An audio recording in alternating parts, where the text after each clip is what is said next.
So I hope the people online can hear me, so mention it if you can't. Welcome to this session on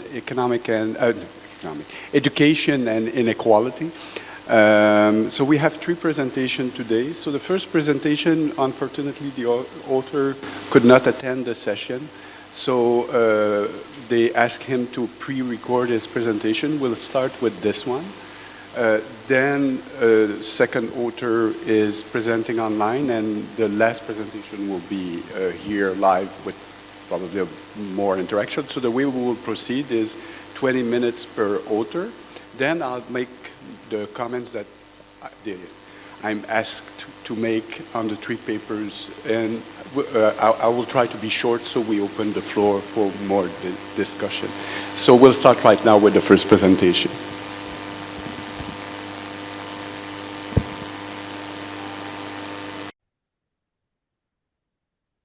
Good morning, everybody.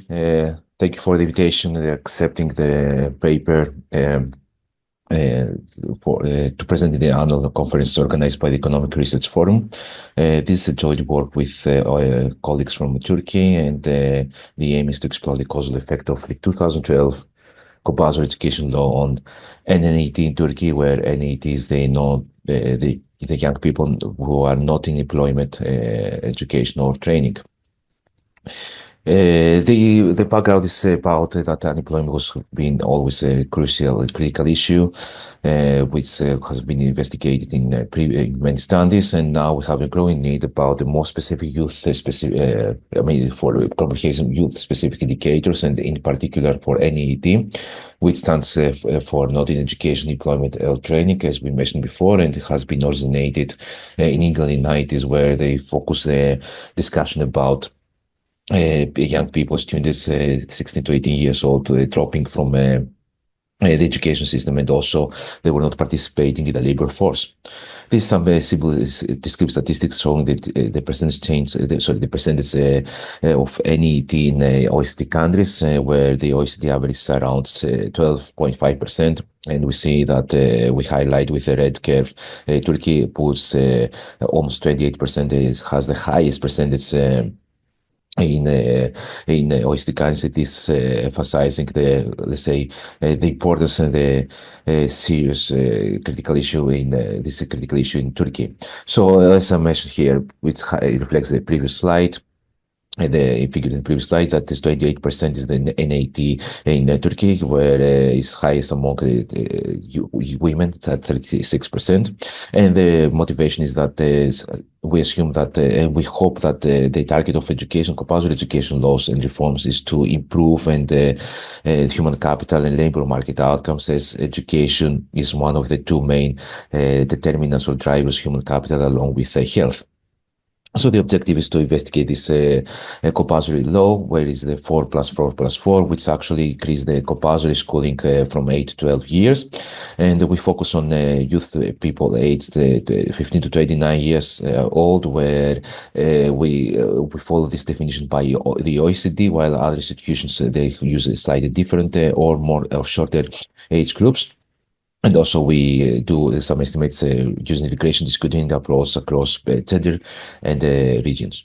So some brief review literature, but since we don't have time, I have to be a bit quite quick and short. And there are studies investigating the 1997 compulsory schooling law on labor market outcomes, whether it's closing the education gap across gender and school completion rates. And the most related studies in our case were exploring the NEET is about actually the causality, because most studies they're not causal.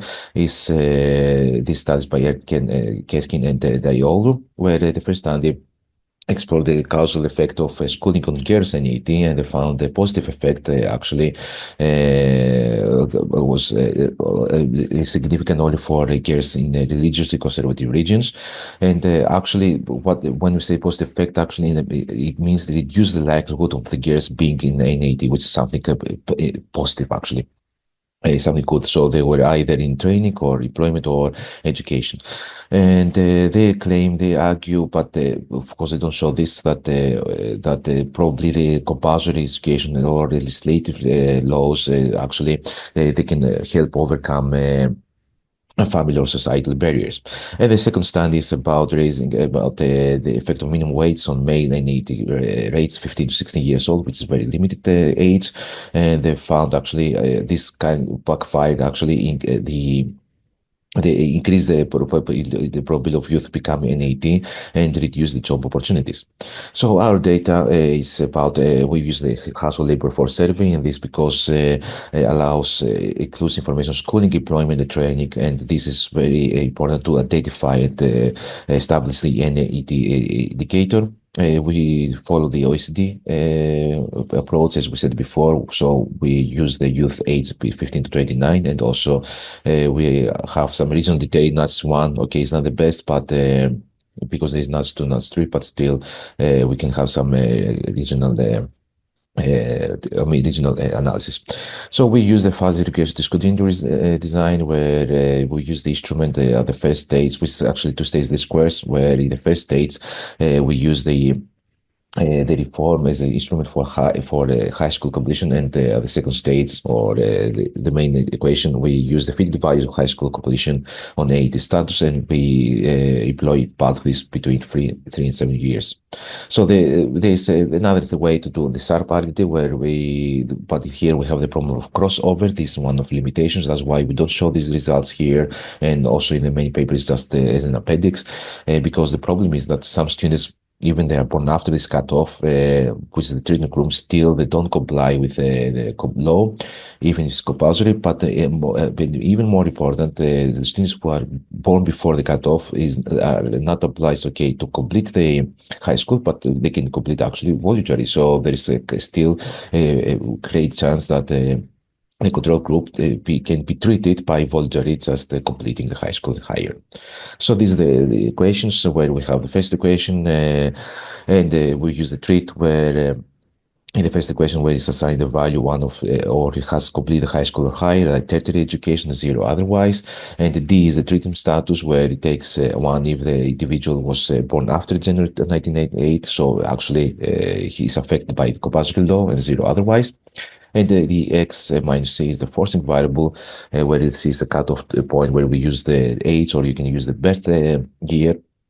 And the interaction of D and X minus C in the power of P, where P is just the polynomial order, which stands also for the X minus C by itself. We claim that, no, we argue that we have to try with linear or quadratic or higher order polynomial order. And the second equation, of course, which is the important one, is that we take the fixed values of the treat variable as of the outcome of the first equation, and we run the regression, we run the second regression, and we want to see the effect of the compulsory education school on the high completion school, actually, on NEET. And we use pathway 3 to 7 years, as we said before. There's some jobs, some RTT plots, where we see, it's not very clear, but mostly we see for females on the left side a higher job than on the right side. So below 0 is those who are supposed to treat it, and on the right side those are supposed to are a control group and not treated. But in this case, we see in the total sample, males and females, a slight jump, but mostly is emphasized on females, where on the left side we have higher jump, which means they are more likely to be NET in the treat group. And this is the fuzzy results for between 15 and 29 years. We include both males and females in this case, and we have different pathways. So in the first case, we have a fuzzy, we have, in both cases, actually, we have a linear model. We rejected the quadratic or cubic based on the archaic criterion, or the Bayesian criterion, or other tests where the linear model is performs better. And we have in the first column, we have a uniform kernel function. The second, we have a triangular, which actually triangular is preferable, but it also, as you see, is more stable. The estimates in the triangular form is better. The point that is more stable and more similar to its to different pathways, while in the uniform we have a bit in 5 and 6 path we have some kind of higher impact. So in our case, we prefer the linear triangular model, but the conclusion is in all cases we have a positive effect, which is actually negative, implies a negative, means that the compulsory education actually increasing the probability of NEET. So it's more likely young people to not be in employment, not being in education or training. Here we have the same conclusions, but we split the distinct results by across gender, females, females, and the 12, and that's one region. And in most cases, we have, I mean, almost in all cases, we have a positive effect. Just in some cases, like tier 5 or tier 6 or tier 7, we have also tier 8, we have insignificant effects. And this we have for females, we see that across regions we can have also a positive effect. We don't find somewhere that we reduce the probability. Actually, everywhere is increase the probability of NET. And we see even though the regions are quite different in terms of the norms, social cultural norms or cultural values or economic development or geographical characteristics are different, but in all cases we have a positive effect, which means again increasing the probability of NET. And this is the conclusion here, because for maize we have a significant increase in southeastern Anatolia, mostly. But for females, we have across many regions, and we see highest increase in, for example, in southeastern Anatolia, where it's in terms of economics is more disadvantaged, and is more traditional conservative norms characterized from traditional, more conservative traditional cultural values. And on the other hand, we have tier 2 and tier 3, like West Marmara with the Aegean, which includes the Izmir, and Aydin, where it's actually less conservative, let's say, areas, regions, more economic advantage. But even those, we have exactly, I mean, very different characteristics. We have, again, an increase on NET. And also we have the other areas like tier 9 or tier 1, tier A, where we have a low population density, mountainous or coastal. Is a bit different in terms of geographical or population characteristics, but still we have an increase on NET. And also it's rising among the higher educated groups, and at 74% for master and PhD graduates. So the policy application to finalize here is just that the education reform is not alone enough. Probably we have other things to do. I mean, maybe we have some labor mismatching, but these studies, the previous studies, they don't do this one. And the problem is, I mean, the issue is that for the future studies, we have to see if it's about conservative laws, and maybe the educational reform by itself cannot overcome this societal or social culture or family barriers. But on the other hand, like the advantage or the more, let's say, the Western regions which are less conservative, they don't explain why we have higher NET. So in this case, maybe we have to promote a vocational school training that it fits and matches with the labor needs or the needs of firms and companies, or maybe the young people that have very high expectations after graduating or after school. Or high expectations generally, which are not met by the labor market. So, but we don't know which one is the one that explains this increase on NET. And finally, we have some drawbacks and limitations. And the first one we can is the crossover, as we said, that the SAR parity is we cannot estimate, and but we can address this issue by fuzzy RTD, and but the other two things, like the regional unobserved heterogeneity, and especially the last bullet point, that we cannot isolate specific mechanisms like whether it's labor market mismatch or culture or societal values. These we cannot actually address with fuzzy RTD. The fuzzy RTD, just we see the causal impact, if it's increasing or not, but we cannot see why is happening this. So as I said, future study, we have to see if it's about labor market mismatch, we have to identify whether the companies need specifically the workforce, but on the other hand, maybe the people are not have other expectations, or the working conditions, the wage conditions, like wage, the working environments are very poor or very low standards. They don't offer a decent, let's say, working life or a decent wage that they can meet the needs and expectations of young people. So that was my presentation. Thank you very much. And any comments is more than welcome. Thank you. Yes, hello. Can you hear Yeah. me? Yes. Okay. Please let me know when I can start. Go ahead. Okay, perfect. I will So, tell you 5 minutes before the end. okay, perfect. Okay, so thank you very much for having me online. Unfortunately, I couldn't come. So I will present a joint paper with Mhamed bin Salah, Cédric Chambru, and it's called Colonial Legacy of Education, Evidence from Tunisia. So in 2000, the UN set universal primary education as the second MDG. And education and more generally human capital are key components of economic growth and also to break the vicious circle of poverty trap. And many studies document that part of this regional disparity in education is a legacy of the colonial past.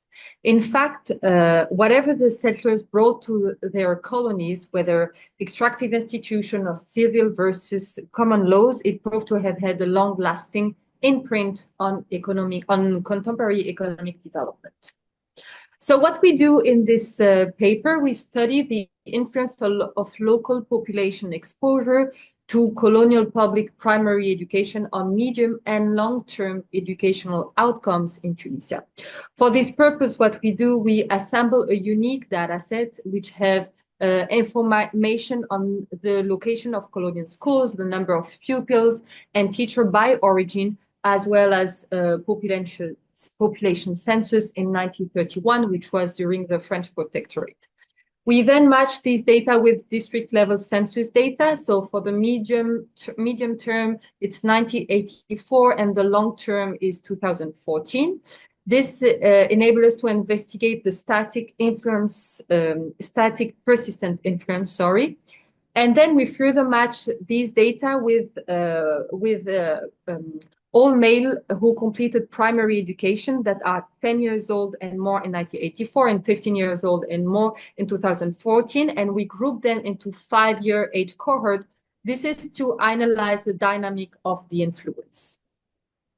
So this paper relates to broader literature on colonial persistence on socioeconomic outcome. In contrast to Brazil, for example, who was studied by Roca, where the European settlers remain long-lasting, or settlement remain long-lasting, the vast majority of European left Tunisia right after the independence. And therefore, what we really capture is the long-lasting imprint on the indigenous people. On top of that, Tunisia, like Brazil or India, is a highly homogeneous country in terms of religion and ethnicity, which enable to limit the threat of potential confounders. This paper also contributes to study focusing more specifically on colonial investment, such as Rilri and Dupraz. In this paper, we rely on a more refined measure of exposure to colonial education by estimating the enrollment rate of Tunisian Muslim pupils and controlling for colonial investment. And as such, we estimate the direct exposure to colonial primary education rather than just the colonial investment, which may in fact only benefit settlers.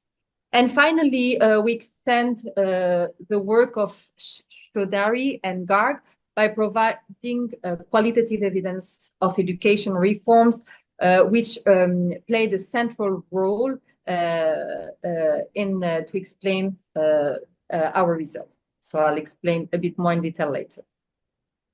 A bit of history. So the French, before the French protectorate, Tunisia was under Ottoman Empire since 1574.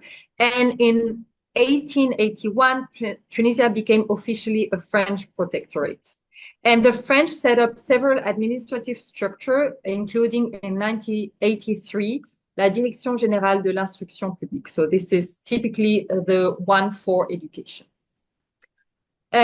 So for centuries, religious space were the sole provider of education in Tunisia. They were very scarce and sparse.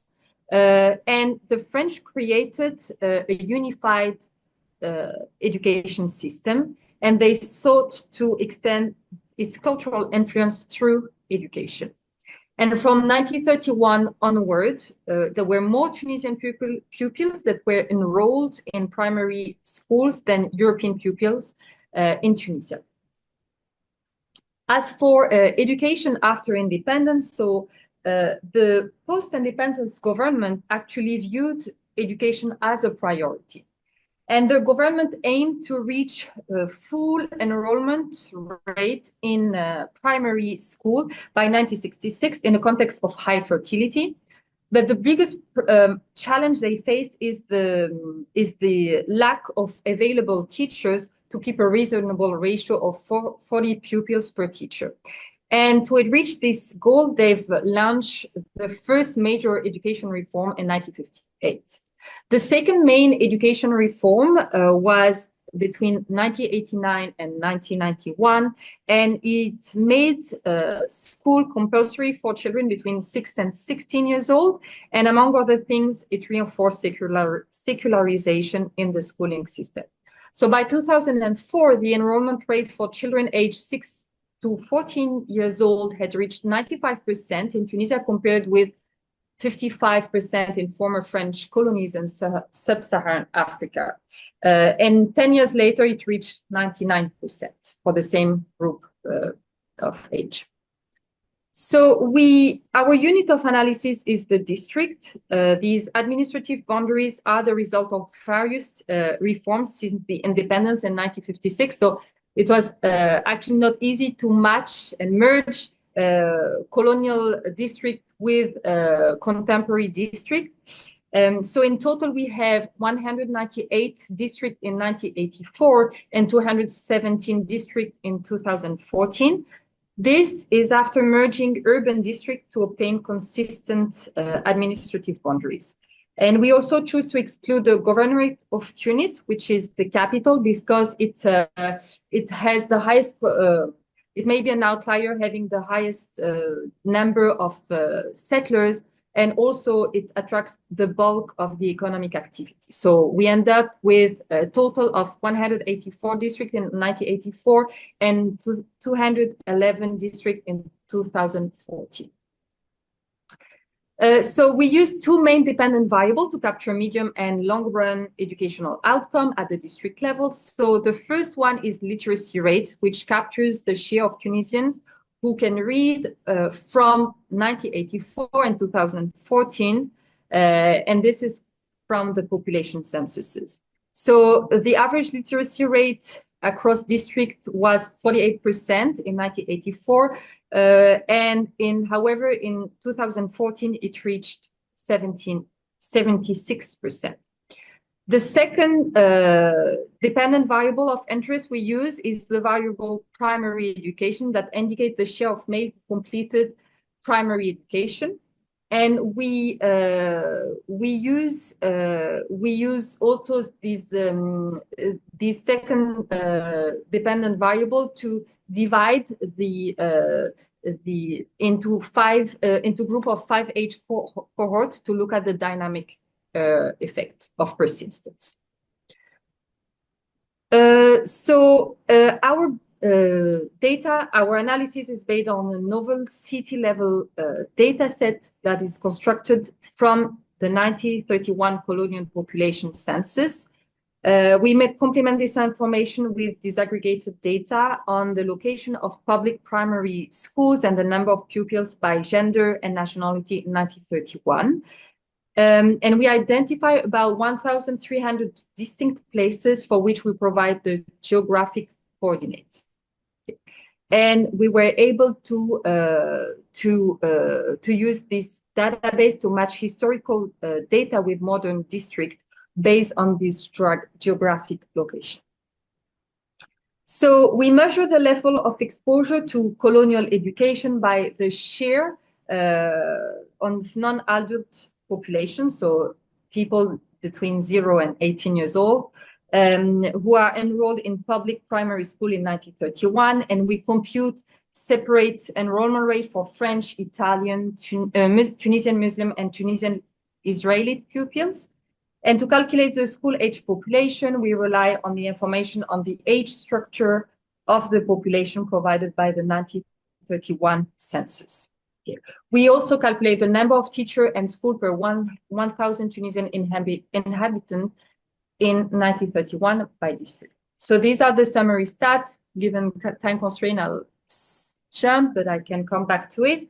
So these are the prima facie evidence. So this figure depicts a positive and significant unconditional correlation between the enrollment rate of Tunisian Muslim in 1931 in the x-axis and the literacy rate in 1984 in panel A and in 2014 in panel B. So now getting to the empirical estimation, so we estimate this following regression. So the dependent variable, as I said, was the literacy rate of Tunisian population in 1984 and 2014 in District I, Governorate J, and Region K. And the other dependent variable is also the share of Tunisian male who had completed primary education in these two timeline, 1984 and 2014. The dependent variable of the independent variable of interest is the log of Tunisian Muslim enrollment rate in 1931. And we control for a set of variable, including the logarithm of European population teacher density in 1931 and a set of geographic and economic control. We have region fixed effect. And also our standard error are clustered at the government level. So these are the baseline, so the static result. So we have for panel A is for the medium run and panel B is for the long run. And the different specification here vary with respect to what we account as a control. So our preferred specification is the fifth one, which replicates equation 1. So what we find is that a 1% increase in our enrollment rate of Tunisian pupils Muslim in 1931 is associated with an increase of 2.37 percentage point of literacy rate in 1984, which represent 64 additional individual being literate in each district. For the long run, this increase is 1.88 percentage point, which represent 889 additional individual being literate in 2014. So then what we do is to run a placebo test. So as I told you is that initially, so after the independence, most of European settlers, almost the entirety of European settlers left the country. So what we do is that we replicate the equation 1 with changing the independent variable with the log of Italian, French, and Tunisian Israelite for 1984 and 2014. And obviously, we should not find any significant significant association because these people left the country right after the independence. And indeed, this is what we find. We find no. So first, the magnitude is much lower than for the Tunisian Muslim and is not significant, with the exception of the Tunisian Israelis. Then what we look at is the dynamic result. So here we have the combination of the two population censuses, so 1984 and 2014, which allow us to follow age cohorts born between 1930s and 1990s. And so the figure here plots the regression coefficient obtained from estimating equation 1 by age cohort. And so the relation here with the exposure to colonial public primary education and the likelihood of completing primary education is peaks for people who were born in 1930 40, 45 here. Okay, so you can see here, sorry. And so this is pretty much people who have been enrolled to primary education right after the, shortly after the independence. And what we can observe is that since then, the persistence tends to fade away. So although we find a persistent, we find that the persistence, so the colonial influence on contemporary primary education fades away over generation. So our results are robust to a wide set of robustness check. Well, I will jump, but I can get back to it if I have question on that. And then finally, we try to understand the possible mechanism to explain these results.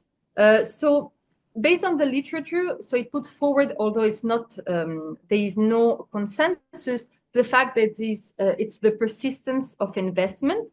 We do not find strong evidence for this. The other possible mechanism is that based on Caicedo, the inequalities in human capital can persist over time because of their dynamic interaction with occupational structure. So while our results are in line with his finding, we interpret them with caution because we cannot we're almost there. We cannot disentangle the specificity of human capital within sectors. As for competition with private schooling, well, we unveil a very long-term phenomenon, while private schooling is a very recent phenomenon in Tunisia. So we don't think this threatens our result or could be the potential mechanism. For Islamic schooling in Tunisia, it has been also, however, quite old, but it's very scarce and sparse across the country. Finally, in many countries, colonial settlers aim to some extent to develop human capital and culture among other objectives. And so our result shows that the persistence is driven by the exposure of Tunisian Muslim pupils rather than that of European pupils. Ideally, we would like to test for the local culture of education, but for that we would need to have information on the parents' educational level and on the children. So we don't have that, but our data allow us only to test for the correlation between male primary education of different age cohorts that are one generation apart. So let me show you here. So the figure here shows a strong unconditional correlation in both 1984 and 2014 between the share of males with primary education that are 20 to 24 years old, here in the y-axis for in the panel A is for 1984 and panel B is for 2014, and the share of male with primary education that are in their 50s. Okay, so obviously we again interpret these results cautiously because it assumes that there would be no in and out district migration between these two age groups, which this is not something we can control for it. Sorry. So to conclude, we unveil that colonial primary education exposure of Tunisian pupils improves mid and long-term local education outcome.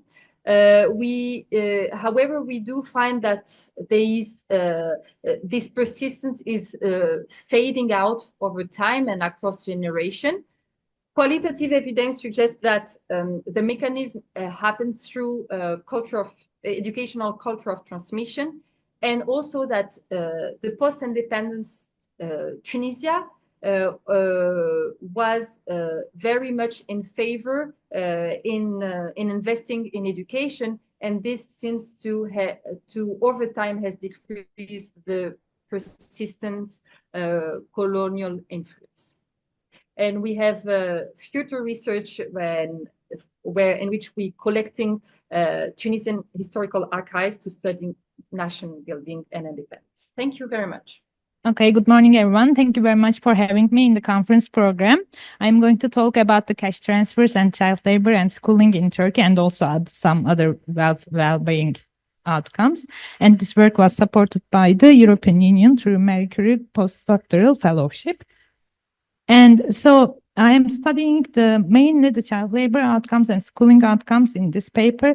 There are 160 million children in child labor worldwide, and in Turkey as well. For children who are above age 5, 13% are engaged in either paid or unpaid employment, according to the Turkish Statistical Institute's child survey. And the school enrollment and attendance are also lower for the working children. So there's a concern that this can lead to some future inequalities because these children cannot access the necessary human capital.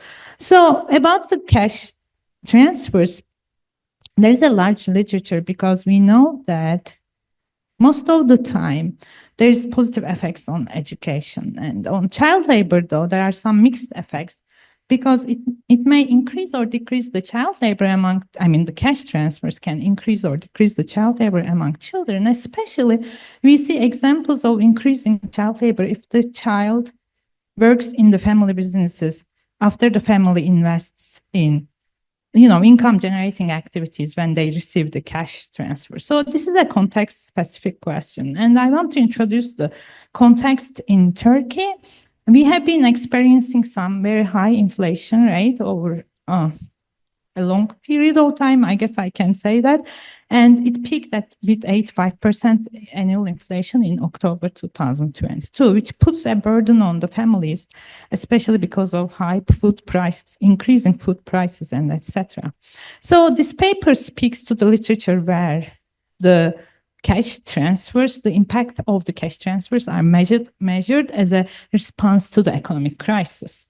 And we see that those studies, I don't have a nice literature review slide because I was told the presentation was 10 minutes, so I will just tell you those studies. We see examples of those studies especially in some developing countries after the 2008 global crisis. And most of the time in developing countries, as a response to the crisis, the cash transfer programs complement other social safety, like social protection programs. And another thing that we should note about the context in Turkey is that we have very high primary school enrollment rate with 96%. So I'm going to talk about a program called the Family Support Program. The unconditional cash transfers of the Family Support Program began in June 2022 and reached 3 million households within that year. And this is the first NEET-based unconditional cash transfer program available to a wide range of Turkish nationals. The Ministry of Family and Social Programs offer other types of family support, but they are conditional on some other thing. For instance, the widow payment is offered to women who lost their husbands, or the military family support are offered to children whose fathers died during their military services. So as you see, because they all are conditional on some specific events, the number of beneficiaries in those other programs are limited in comparison to the family support program cash transfer. And it has become one of Turkey's largest social assistance programs in terms of the number of beneficiaries. In 2022, it was 3 million households, and the average size of the household in Turkey is greater than 3. So on average, we expect that to reach more than 9 million people. It paid a total of 13 billion Turkish lira in 2022. This corresponds to almost 1% of the GDP in that year. And when it comes to the programs, they are modest in size. They range based on the number of children the family has and their income level, per capita income level. I mean, there's an income level threshold, but even for those families who are eligible, the amount of the money paid depends on what their per capita income is. So the maximum transfer a family can get reached 1,900 Turkish lira in 2022. This corresponded to up to like 1/3 of the minimum wage in that year. And the main eligibility criteria is the per capita household income being less than 1/3 of the after-tax minimum wage. And I'm going to exploit this eligibility criteria in my regression analysis. The data comes from Turkstat, Turkey Child Survey. They did the survey in October and December 2022. So I am looking for very immediate effects because, as I said, the program began in June. And the sample in this survey includes the households with at least one child aged between 0 and 17. And there are 9,000 households in the survey sample. And the information about children who are younger than 13 are collected from the mothers. But for older children, the survey, Turkstat asked for, did a survey with the children themselves. And they called the children who were not present at the time of the survey as missing. So I think this is a concern for me because if the child is working, then I am going to lose that. So I decided to go with a sample with the younger age cohort. And since the schooling and work outcomes are only available for children above age 5, so my sample is the age cohort between 5 and 12. And one thing to note, for these children, paid employment is very unlikely. It's like less than 1%. And they can be engaged in some non-market work, but also, as I said, the school enrollment is also high. So my main strategy is the regression discontinuity design. I am going to exploit the main eligibility criteria as used by the Turkish ministry. And I am going to exploit the 1/3 of the minimum wage eligibility cutoff. And if I see a jump in the eligibility at the threshold, I'm going to, interpret it as the impact of the policy. So this is the picture, the graph. The graph shows the family support program beneficiary status on the vertical axis, and we see the family income per capita on the x-axis. And the line in the middle represents the cutoff income per capita. And I keep 900 Turkish lira per capita on both sides of the cutoff because, as you know, with the regression discontinuity design, in order to, satisfy the identification assumption, I need to compare families who are, similar in their characteristics on the left and right side of the cutoff. And if I go, if I go more than 900 in terms of the bandwidth on both sides, I lose that. I do some controls for the predetermined characteristics like the household head, education, household heads, occupation, the household composition variables, and so on. And they are not statistically different from for the families who are on the left-hand side and right-hand side, they are not statistically significantly different if I keep the bandwidth as, in 900 Turkish lira. And obviously, making the bandwidth smaller is beneficial in terms of this comparison, but then I lose some observations and the first stage is no longer statistically significant. So I'm going to report the results for the bandwidth between 750 Turkish lira and the 900 Turkish lira on both sides of the cutoff, And when you look at the picture, you see there's an increase at the cutoff because the observations on the left-hand side are the poorer households. So they are the eligible households for the program. But this jump is very small. It is statistically significant if you look at the mean on the left-hand side and the confidence intervals on the right-hand side, but still it's a very small jump at the eligibility threshold. One other thing, and is the observations on the right-hand side of the cutoff, because as you see, there are some recipients or the beneficiaries on that part as well. I should note that the survey does not distinguish between the cash transfer and the other type of family support programs. That's why it's not a surprise to see people who actually are beneficiaries through other means like the widow payment or the families of the militaries payment on the right-hand side of the cutoff. This means that by looking at this picture, it's a good idea to run a two-stage least square regression results. The regression analysis, because there's a if anything, there is a fuzzy impact, right?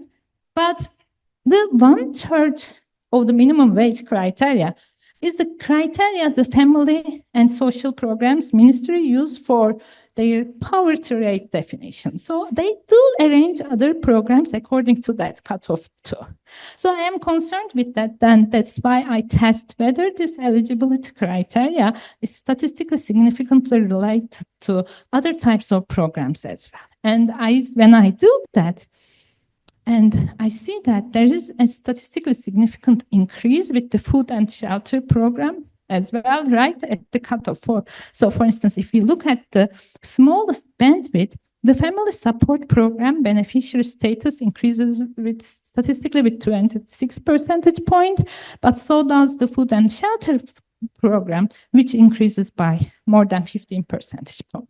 By the way, this food and shelter program provides food to families twice a year before the Eid, so the religious holidays, and they may continue throughout the year if it is necessary. And for the shelter, it is the heating support. They support the heating through coal payments or the natural gas payments for the families. So looking at this table, I am concerned that the two-stage least squares may not satisfy the exclusion restriction.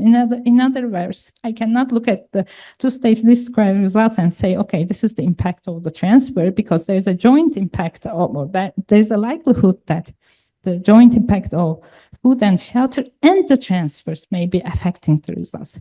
And even though my results are robust when I drop the families who are food and shelter beneficiaries, I want to present you today only the reduced form results, because I want to be cautious in terms of interpreting the regression analysis. So what we see here is the impact of being eligible to the program based on the income criterion. So I am just providing some policy impact here. And the first row shows the paid employment effects for these children, and we see no statistically significant impact. And actually, the coefficients are small but positive. And the likelihood of children working in the family, for the family, decreases. And it is statistically significant at 5% in the smallest bandwidth. And there is also some suggestive evidence in terms of the decline in working in agriculture for these children, for the children, as a result of the policy. There is a small but suggestive evidence about the increase in selling produce.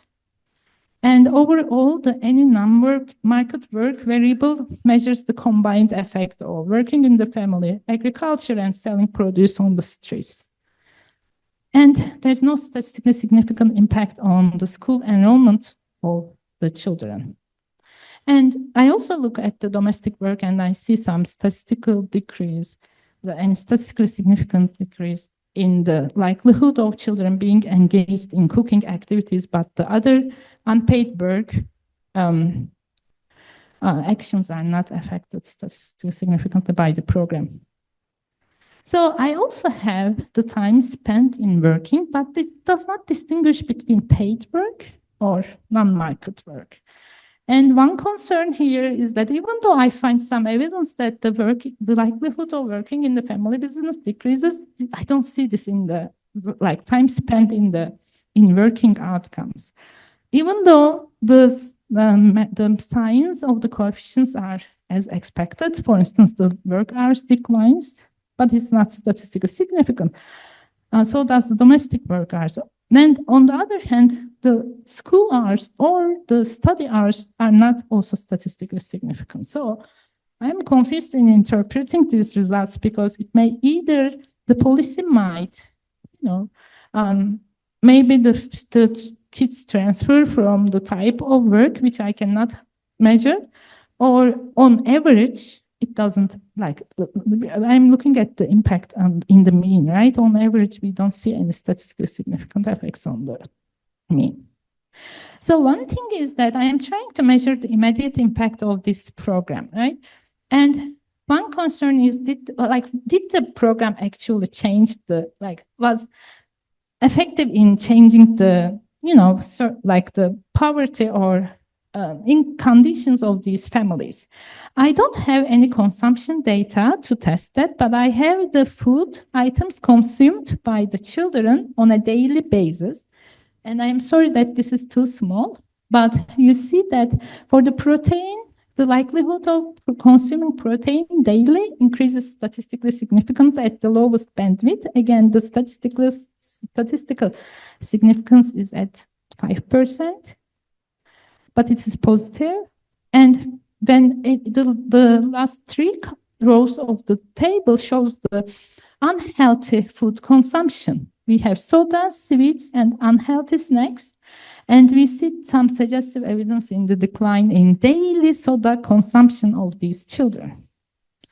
And as another well-being indicator, I also look at the children's health outcomes, and I find no statistically significant effects on the likelihood of observing health problem. And for some reason, the likelihood of having untreated health problems is positive, even though it's not significant.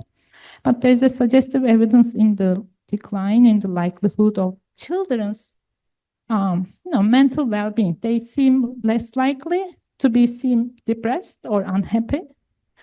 And that is one other aspect. So to conclude, what I find is the family support program eligibility decreases the ratio of children who work in family business, and it decreases the ratio of children who engage in domestic work for cooking only, and there's an increase in the ratio of children who eat protein daily, and there's a decrease in the ratio of children who consume soda daily, and there's also the increase that's very small for the likelihood of selling the products on the streets, but I didn't include them in the summary results table because the impact was very small in magnitude.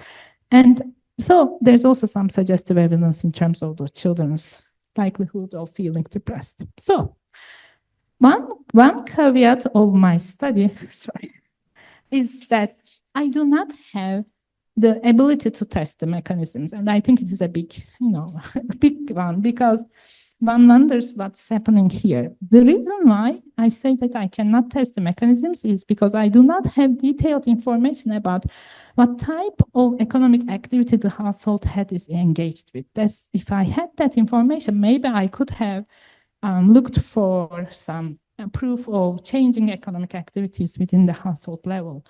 But like with that, even limited cash support can help during economic difficulties in a short period. And the increase in protein intake you saw in the slides is potentially linked to the food and shelter support. So this gives us an idea that it is very significant to have complementaries between different forms of social assistance. And one concern about this program is that it does not have any school attendance or time spent on school activity. It does not have any impact. And I want to end with linking this result to our previous work with Murat Kırdar and Murat Koyuncu and Quentin, where we looked at the cash transfers, unconditional cash transfers in Turkey given to the refugee children only. And we find very significant increases in the schooling of the children. But in that paper, we also note that the Syrian refugee children in Turkey were backed up with some support programs. There were the teacher training, there were the language training programs as well. So this is like in comparison to what we found for the refugee children and what this study shows for the natives, I guess I can conclude that it's not sufficient to improve schooling only through the cash transfer, but there are some other support programs that are influential in this. And this is the end of my presentation. Thank you very much for listening. So I'm in charge of discussing these three papers. First, let me thank, it's fantastic, the timing of the three presenters. Oh my God, I should learn from that. So the purpose of the discussion is to probably help in publishing the result. So let me first discuss the first presentation. So the paper identifies a significant unintended consequence, if I understood well, I may be wrong, of the increase in compulsory schooling years in Turkey. The reform appears to have increased the incidence of not being in employment, education, and training, and the presenter said that it should be, the reform alone is not enough. We should have, the government should have other policies to complement. So I think the paper offers an important contribution and has a clear publication potential. To enhance its impact and improve the chance of acceptance, the authors should revise and strengthen the introduction. And my comments here are intended to help the publication of the paper that I think it's worth publishing. So the paper that I read, and it's not on the presentation, it's the comments are on the paper that I read. The introduction is, it's too long. It contains a lot of details that are interesting, but that are better suited for later section of the paper. For instance, on page 5, the author states that there is only one study that examines NEET outcomes using a regression discontinuity design, and then cite the study. Then I'm putting myself in the shoes of an associate editor or a referee that arrives at this, and yeah, there is one. So what is the value added of a second one? However, at page 10, the contributions becomes clear, but it's a little bit late. Some referees have already written their report before reaching this. So the contribution becomes clearer on page 10. The existing study focuses on the 15 to 20 age group, and they extend the age group, and it's more, the extension of the age group is more aligned with the typical definition of the age group to which we apply this NEET definition. The broadening the age group, of course, is not necessarily people say, yeah, okay, you broaden the age group, but it has an impact. So they find a decrease, while the first paper finds a decrease in the incidence of not being in employment and education or training among girls, the paper, when they extend the age group, finds an increase. So the result is important. So the reversal is both surprising and policy relevant and should be clearly stated in the first 2 pages of the introduction. So the referee says, oh my God, I should read this paper. Or it should pass the associate editor desk and go to the referee. Discussion on the second paper. Unfortunately, I will be unable to help them increase the chances of publication, and the reason is pretty simple. It's an excellent paper. It's already published. So it has been published between the time they submitted to the conference, and so congratulations to the authors of the paper. So this paper contributes to the literature on the long-term persistence of colonial policies by providing a well-executed case study from a region that is underrepresented in development economics, the Maghreb. It has been published in a journal of comparative economics.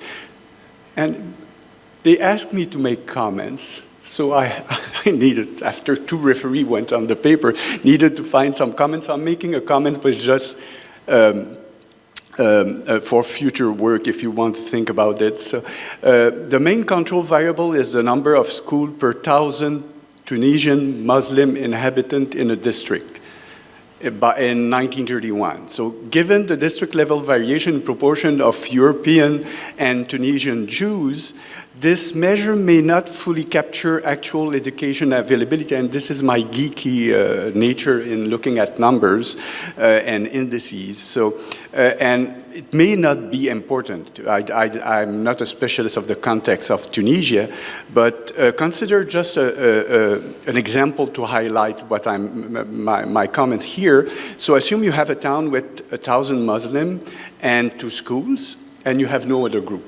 It's homogeneous. And it would appear to be less served than a town with 1,000 Muslims and 1,000 non-Muslims. I'm exaggerating. I know that this does not happen in Tunisia, these proportions, and 3 schools.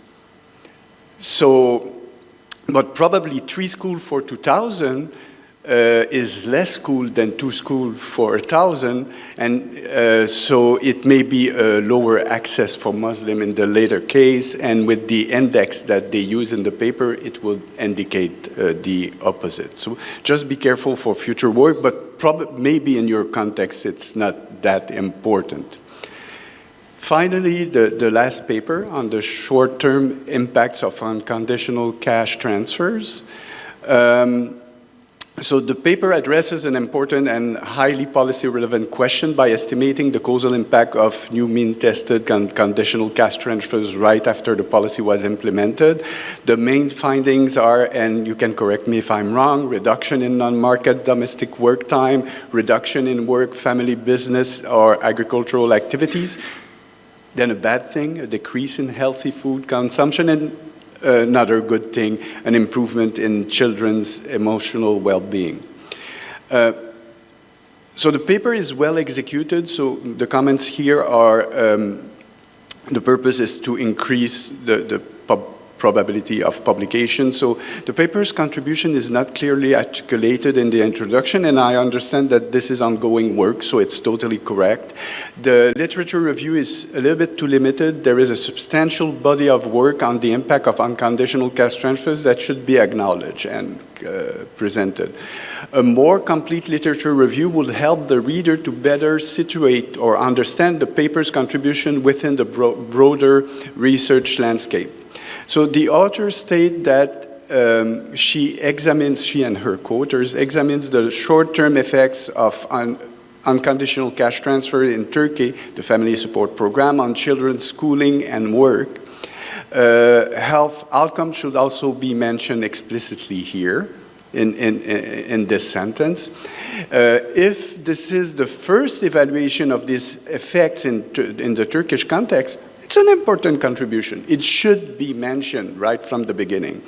And what I suggest when you frame your paper into the literature, and you should be more aware than I am of the Turkish context to be able to do that, is that you look at the Turkish particular case, but there are probably characteristics that may be interesting and make the paper interesting for a wider audience. So say these are the characteristics in Turkey, so because of these characteristics, we may have some not external validity of the result, but we can project the results in other contexts that have not been studied up to now.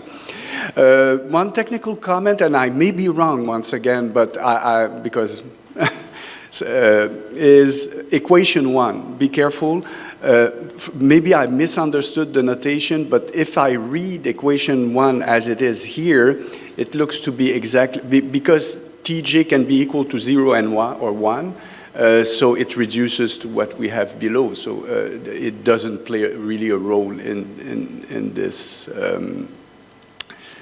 But I may be wrong. Maybe I misunderstood something. And that's all, and I'm opening the floor for comments and discussion. So we still have a good 20 minutes for comments and discussion.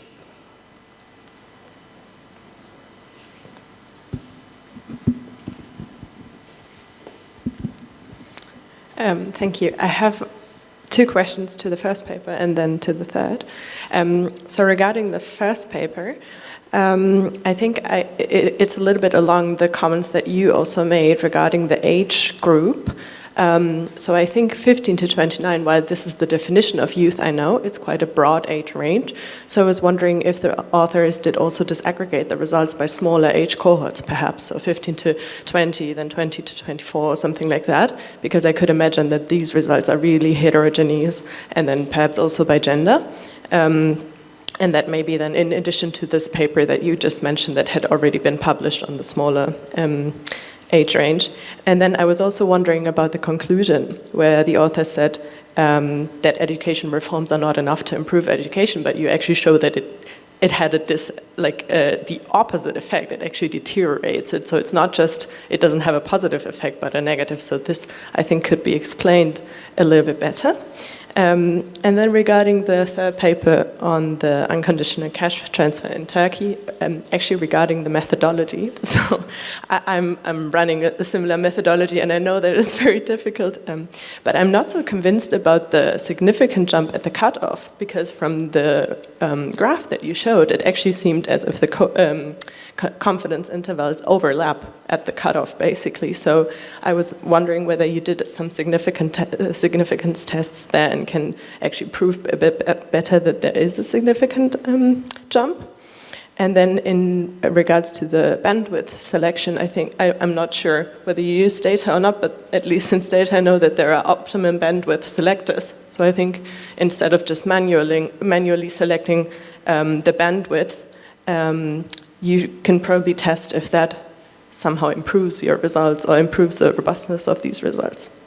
And that's it. Thank you. Other questions? Yeah. Just a clarification question. On the last paper, it was about unconditional cash transfer, but from the description of the programs, I gathered they were actually conditional. They were not unconditional, because these were family support programs. So maybe I misunderstood, if you can just clarify that. And on the paper on Tunisia, again, if I understood it correctly, the independent variable was either the number of schools per 1,000 population or literacy rate. It strikes me as rather under-ambitious to try and assess the colonial legacy by looking at a very limited indicator. I mean, over a long period of time, you expect literacy rates to go up for all sorts of reasons. And in fact, this is the story globally, whether influence under colonial legacy or not. So maybe if that can also be clarified. I think it's an important topic, without a doubt, but I was just wondering whether the choice of the independent variable was rather under-ambitious. Thank you very much, Markus Löwe at IDOS, for 3 excellent papers. I have one question mainly on papers 2 and 3. And the question is if you have made efforts to disaggregate by gender. We see in some studies that the results diverge, so there may be positive effects on one gender and negative effects on the other gender. And I have a comment on paper number 1. I agree with the assumption that the effect goes through awareness, you call it culture, awareness for the importance of education. My question would be if you have any possibility to control for the school enrollment of mothers of today's or later kids, because we know a lot of studies where really this awareness has been mainly coined by the education of mothers, which is a dominant predator for many human development results. Are there other questions? Other questions 1, other questions 2, other questions 3. So it's so. So we have a few questions. So the first author is not here, so but I assume it's recorded, so he would benefit from the questions later. We still have 15 minutes, so I will ask the 2 authors. So we'll start with the author of the second paper. I assume she's still online to answer the questions, and then for maximum 5 minutes, and then we'll move to the author of the last paper for a maximum of 5 minutes, and then we'll check if we go for an early coffee or if there is another question that popped up. Okay, thanks a lot for your comments. So regarding the first question on the independent variables, I might have been quick on that. So we take the logarithm of Tunisian Muslim enrollment rate in 1931. And 1931 is the period of time, so we gathered the colonial census. So they start recording these, the enrollment rate of Tunisian later than for the European. At the very disaggregate level. And so it's really the year where we have the highest share of, the highest number of enrollment rate. So this is why we focused, and at a much disaggregated level. And I think, I'm not sure I quite understood, because what we're really focusing is colonial education. So I know it can be much broader than that, but we're focusing on education because we have both dependent and independent variable on that, and quite good data actually. And we argue that to the contrary, it's quite a more refined measure, because usually what is done in the literature is looking at colonial investments, such as number of schools. That was also the comment. But what we look at is the enrollment rate of Tunisian Muslims. And we also have it, as I said, in the placebo for other Italian, French, and Israeli, Tunisian Israeli. So it's more refined because this is really capturing the effect of colonial education for indigenous people. So I hope I haven't been clearer, but unless I did not understand the question, and I'm happy to retry to answer it again. For the disaggregation by gender, we tried it, and this is a very good comment, because we thought we may have a difference, because at first it was more boys than girls that start to get enrolled, but actually now we've almost reached universal enrollment rate in Tunisia for both male and female, and so we do not find any difference across gender, at least for this question. Thank you.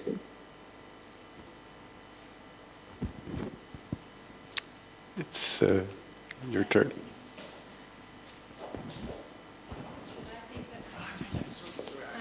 No, that's okay. Thank you very much for your comments. I think especially Paul, yours will improve the intro and help me publish this paper. One thing though, the non-healthy food, I suggest that the non-healthy food consumption decreases. Maybe I made a typo somewhere in the paper that made you think that it wasn't the case. And so for the comments, questions from the audience, jump at the cutoff. Yeah, that's. I know that graph does not look very convincing right now, but I don't know if you have any other suggestions I can go with. I will be happy to hear. I tried with the second order confidence intervals as well, and that's what it is, as you see in the picture. And I did rely on the regression results in saying that the program is effective in increasing the beneficiary status, but yeah, as I said, that is the case, but I understand your concern there. And maybe adding up to your concern and with your question about the disaggregating the data, when I do that to check the heterogeneity analysis, and when I only leave the boys, the first stage goes away. So for the girls, there's an impact, but like when I leave the families with the, like when I look at the impact of the eligibility criteria on the beneficiary status. So that's why I didn't present any disaggregation results. Maybe my number of observations is not enough to do that. But again, any suggestions, methodological suggestions, I would really appreciate that. And for the optimal bandwidth, I am still at the early stages of this paper. I'm going to try that. Thank you very much. And for the unconditional, I meant, when I said unconditional cash transfers, I meant that the transfers are not based on like the children's school attendance, like the conditional cash transfers, when the program organizers have a specific condition. If you send your kids to school, we will give you cash. If you go to prenatal checkups, we will give you cash. There's no condition in that sense, but the 1/3 criteria is the condition, not the condition, but the criteria that defines the eligibility. I guess I answered all the questions. Thank you very much again.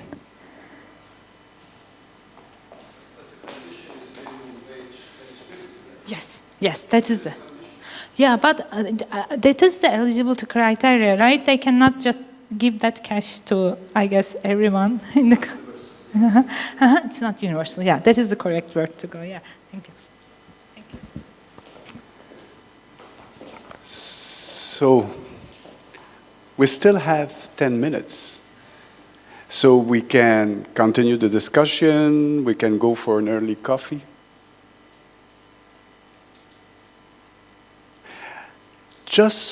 I just have one small comment, and I don't know if it's appropriate to do. I know that traditionally in Tunisia,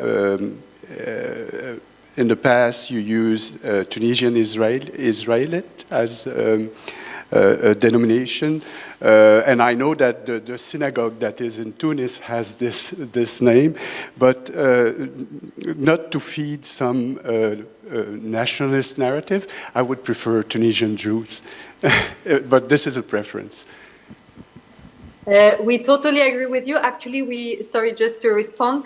So we used that name because it was what was written in the colonial census. So just to keep it constant. But I agree with you. It sounds a bit odd now and out of date, but yeah, I agree. Okay, so coffee? Question? Coffee. I will enjoy this coffee. Okay, so it's dismissed. Okay, thank you very much, Maleke, for attending online. Thank you very much to all of you, and thank you for having me online and for the comments.